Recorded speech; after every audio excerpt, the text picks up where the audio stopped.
মাননীয় স্পিকার, ব্যাপারটা তো অনেক কমপ্লেক্স, একটা ইউনিক সিচুয়েশন। আমি আমার সম্মানিত বিরোধী দলের নেতাদের চোখে আবেগ দেখি, কথায় দেখি, তবে একটা জিনিস এটাও দেখি যে কেন জানি প্রথম থেকে আমাদেরকে জুলাইয়ের বিরুদ্ধে নিয়ে যাওয়ার একটা পায়তারা দেখতে পাচ্ছি। ঠিক যেমন, ঠিক আমাকে কথা বলতে দেন। If you understand the decorum, please. আমি কেন was quiet when I was এটা হবে না কিন্তু। তো আমাকে আওয়ামী লীগ সরকার মনে পড়ে যায় যে আমরা যদি কোনো কথা বলতাম যুদ্ধাপরাধের বিচার চায় না, আমরা বলতাম তেলের দাম কত, যুদ্ধাপরাধের বিচার চায় না।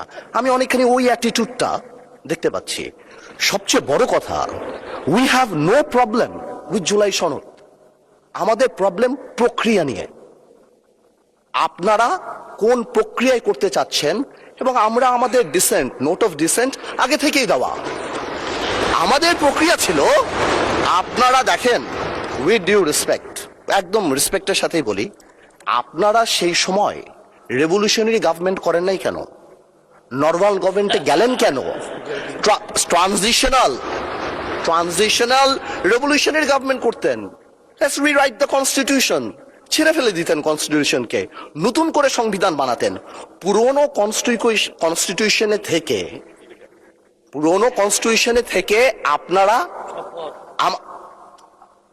কনস্টিটিউশনে থেকে আপনারা সংবিধানকেই বাতিল করে দিতে যাচ্ছেন। এটা আসলে হয় না। It is unique. The revolution was unique, এর পরবর্তী government was unique, and what we had a quasi constitutional government. Doctrine of necessity তে আমরা কখনো কনস্টিটিউশনকে সম্মান দিয়েছি। ডক্ট্রিন অফ নেসেসিটিতে সংস্কারকে মাথায় রেখে অফ কোর্স রিয়েলাইজ, যেটা তো আজকে থেকে রিয়েলাইজেশন না, 72 থেকে রিয়েলাইজেশন, আইয়ুব খানের অত্যাচার থেকে, যে আমাদের constitutional framework is set in such a way যে কোনো মুহূর্তেই আমাদের প্রিমিয়ার একজন স্বৈরাচার হয়ে যেতে পারে। সে কারণে তো কোনো পরিশোধ করা হয়েছিল। কিন্তু আজকেও সেটা আমরা দেখছি যে সেটা করতে যে দেখা গেছে রাষ্ট্রপতির ক্ষমতা কমাতে যে আমরা প্রধানমন্ত্রী বা ক্যাবিনেটের ক্ষমতা অনেকাংশে বাড়িয়ে দিয়েছি। দ্যাট ইজ দ্য ইস্যু, আর তো কিছু ছিল না। এই কারণেও বা আমরা আমাদের কনস্টিটিউশনাল ফ্রেমওয়ার্ক রিয়েলাইজ করেছি উই নিড চেঞ্জ। আমরা মনে করি, বা আমরা আজকে এখানে, আমরা পলিটিশিয়ান, আমাদের মাথায় রাখতে হবে that we must mitigate the harshness of the relevant provisions of the Constitution. At the same time, we must uphold the spirit of July. এই ব্যালেন্স আমাদেরকে করতে হবে। কিন্তু আপনারা তো আমাদেরকে লগর সেটে পাঠিয়ে দিচ্ছেন। আপনারা এখানে যারা বসা, আমার মাননীয় প্রধানমন্ত্রী কত বছর এক্সাইল, পাশে আমাদের মাননীয় এলজিআরডি মন্ত্রী কয়বার জেল খেটেছে, তার পাশে আমির খসরু সাহেব একসাথে জেলে ছিলাম, তার পাশে সালাউদ্দিন সাহেব কতদিন বিদেশে ছিল, এমন একটা ভাব, কত বছর বিদেশে ছিল। এখানে আমরা যারা আছি, আমরা সবাই জুলাই যোদ্ধা।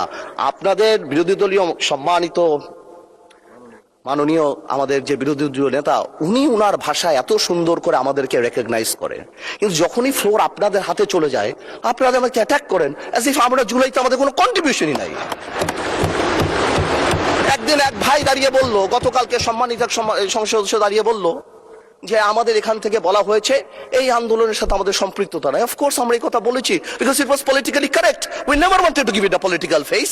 আমরা চাচ্ছিলাম ছাত্র আন্দোলন বা যেই কোটা আন্দোলন হচ্ছিল ওইভাবে যাক। আপনাদেরও আমরা যখন জেলখানায় ছিলাম, আমাদের সাথে আপনাদের মহাসচিব ছিল পরোয়ার সাহেব, আপনাদেরকে যখন ব্যান্ড করা হয়েছিল, আপনারা তো কোনো কথা বলেন নাই। কেন বলেন নাই? বিকজ আপনারা ওই ইস্যু ডাইভার্ট করতে চান নাই। We wanted the fascist government to go and they left. It was a plan. ওইটা লিটারালি আপনারা ধরে বলছেন কি আমরা নাকি আন্দোলনে নাই। শুনেন, আপনারা 6 বলে 12 রান করেছেন, কিন্তু এর আগের 300 রান আমরা সবাই মিলে করেছি। সুতরাং আপনাদের একজন একটা কথা বলবেন, আরেকজন আপনারা আমাদেরকে লগর সেটে নিয়ে যাবেন, আমাদেরকে অ্যাটাক করবেন।